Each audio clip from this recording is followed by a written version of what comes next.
jala dabree carraa jireenyaa dhabee carraa salaataa, carraa soomanaa akkasumatti carraa quraanaa dhabee dhibbaatamaan adoo lakkaa'amuun tahin kumaatamaan malaayiinaan lakkaa'amuutu addunyaa tana gubbaarraa kutee jechuu. يقول الله تبارك وتعالى ربين قرآن خيسا مال جاء لئن شكرتم لأزيدنكم ولئن كفرتم إن عذابي لشديد جاء قديتا كوغانين طلع إسنرت طلع أوليه يوني في الحمد لله الرجتن إسني في نتدبلا ولئن كفرتم إن عذابي لشديد جاء يوني في قدي خيرتي غلطنا أقلچو باتن قطاني خيا أكاني جباد آجا وبليان كينيا ربين torbaana kana jumaa akka dabreetiin nu eeguun shukrii gurguddaadha qaba. Bara dheengadduma kunoo ramadaana dabarsinee ramadaanni ammaan tana fuula as garagalee jira. Baatiin ramadaanaa jechuu. Baatiin ramadaanaa fuula as garagaltee jirti. Nama ramadaana kanaan duratti duyda dachii gubbaarraa deemuu Allahu a'lam. Nama hedduudha. Ramadaana kana eeguun teenyee duyda dachii gubbaarraa deemee garaa dachii jala dabruu taa'u. Namni bara dheengaddaa za'aa tana jiru harraan tanan jiraanne nama hedduudha. Alhamdulillahi rabbil aalamiin bakka jirrurraa namni hundinuu akka jettan. Aliyyi ibn Abi Xaalib Bukaarii keessatti kijee ارتحلت الدنيا مدبرة وارتحلت الآخرة مقبلة جي الدنيا فئت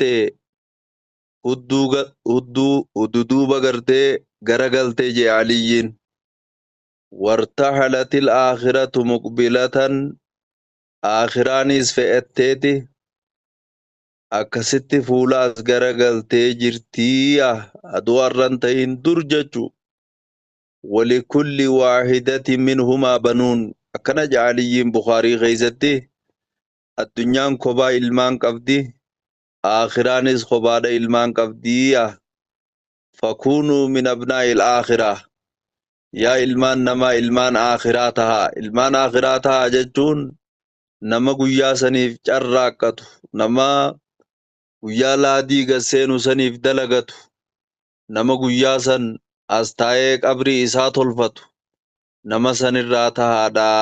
Akkas jee Aliyyiin walaa takuunuu min abnaa'i duniyaa ilmaan addunyaarraan tahinaa. Nama guyyaa boruun beeyne haboruuf hin carraaqanne nama sanirraan tahinaa. Ilmaan gartee aakhiraa tahaadha nama guyyaa saniif carraaqatu jechuu. fa inna liyawma amalun walaa hisaabun. Guyyaan irraan tanaa addunyaan guyyaa dalagaati qormaan hin jiru. Wagadan hisaabun walaa camalun. Guyyaa qiyaamaadhaa immoo qormaataa jira hujiin hin jirtu. Waan addunyaa tanarratti dalaydee ijmaalan wa tafsiilan takka takka gaafatamta. Yaquulu nabiyyu sallallahu alayhi wa sallam ergamaan maal jaa لا تزول قدم عبد حتى تسأل عن 4 خصال. ilmi namaa guyyaa qiyaamaa dirree qiyaamaa san keessatti hirpha isaa lafaa ol hin fuudhuu hanga waa 4 irraa gaafatamutti. Sirriitti hadiisa tokkicha kana caqasaa isinitti hin dheereessu. laa tazuulaa qadama abdiin jaa gurbaan dhiiraa akkasumatti dubartiin ka magaalaa ka baadiyyaa ka xiqqaa ka guddaa hirpha dirree qiyaamaa san keessatti lafaa sossoosuu hin danda'u hanga waa 4 irraa gaafatamutti. Tokkoffaa an umrihi fiimaa afnaahu. Umrii isaarraa gaafatama maal keessa fixxee. Umrii dhoggaa jaan obboleeyyan keenyaa sakandii irraa qabee akkasumatti daqiiqaa fudhattee sa'aa fudhattee, guyyaa fudhattee, halkan fudhattee, torbaana fudhattee, baatii fudhattee, amata fudhatti. Jireenya kee guutuu fudhatti. Jireenya kanarraa gaafatamtaa jechuu. Sakandii keeysan maal daleeydee, daqiiqaa keeysan maal hojjattee rabbii si gaafata. Maaliif yeroo kannitee rabbiitu si gaafataa jechuu. Akkasumatti kana bira dabrii lammaffarratti beekumsarraa gaafatamta. Waan baratte kana itti daleeydee kanarraa gaafatamta. Beekumsarraan tana barachaa jirtu, ka dhagayaa jirtu, ka barsiisaa jirtu guyyaa qiyaamaarraa gaafatamta.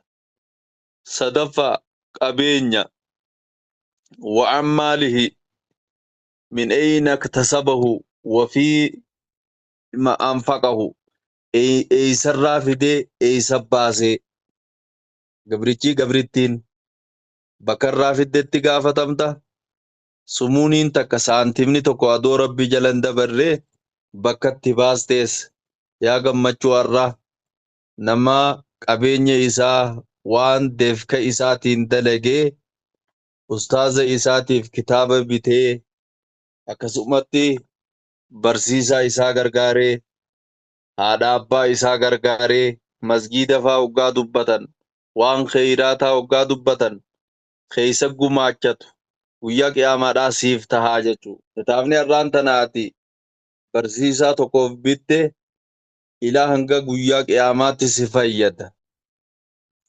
Wanni qabeenya bakka itti baasan bakka irraa fidan kanallee irraa gaafatama namni. Kana bira dabri qaamarraa gaafatama jaa waan jismihi fiimaa aflaahu qaama kee kana rifeensarraa ilaa qeensatti ija maaliin laalte yoo quraanaan laalte ahlan wasaalan ija tee tiiktookiin laalte yaa weylaa yaa halaa kaname ija isaa maalaayaaniidhaan eegu yoo feesbuukaan laaltees maalaayaanii adda addaa namni kun hundi aalamni kun guutuu silkiidha harkaa qaba. Irra guddaan nama addunyaa tanarra jiru silkiidha harkaa qaba. Fadhee baadiyyaa jiraata, fadhee magaalaa jiraata, fadhee tiifata, fadhee qotata, fadhee gabaree ta'a, fadhee naggaadee ta'a. Tokkolleen jechuu kadhiiraa kadhalaa hundi silkiidha harkaa qaba. Silkii tana keessan maal eeguu jirtaa? Doktorre tokko nama aalimaati kijee yaa nama silkiin isaa dhukkee hin qabne maalifiif jennaan guyyaa kana hunda harkaan akkatti olaqaa ola. Ka quraanni isaa dhaabarra fannifamee duraa dhukkaawe yaa halaa kana masanii je mee akkanuma sawwarii ilaali.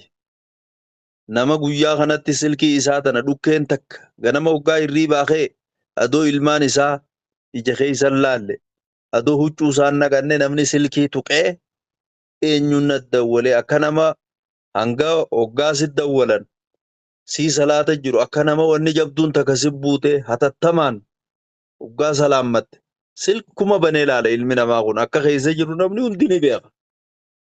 Namuu gaafa kullu naasi bihasabihi namuutu akkaatuma itti jiraachuu jiru. Ija tana maaliin laaltee gurra maaliin caqastee harka maaliin qabattee kana hunda mata matatti namni gaafatama.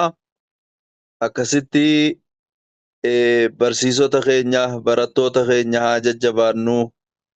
Markazu Miftaahil Jannaa alaa sifati makaarimil akhlaaq abbaa ustaaza markaza kanaa akkasumatti barsiisota keeysan hunda warra akkanatti harfii isin barsiisu ka'aa kaama isin barsiisu waa hedduu barachaa jirtan hedduu galatoomaadha isiniin jenna. Hamtuu rabbii isinirraa haa qabu, jannata deemu rabbii isin haa godhu, jiruu bareedduu rabbii isin haa jiraachisu. Hamtuu rabbii isinirraa haa qabu, gaaddisa gaarii gaaddisa addunyaa haa akhiraadha rabbii isin haa tolchu. Baarakallaahu fiikum. hedduu galatoomaadha. Khayrul kalaami maa qalla wadalla alal muraadi ja'an irra caalaa naasawaa ka gabaabbatee muraadarra nama qaceelchu ja'an dhiifama nuu godhaadha. السلام عليكم ورحمة الله تعالى وبركاته.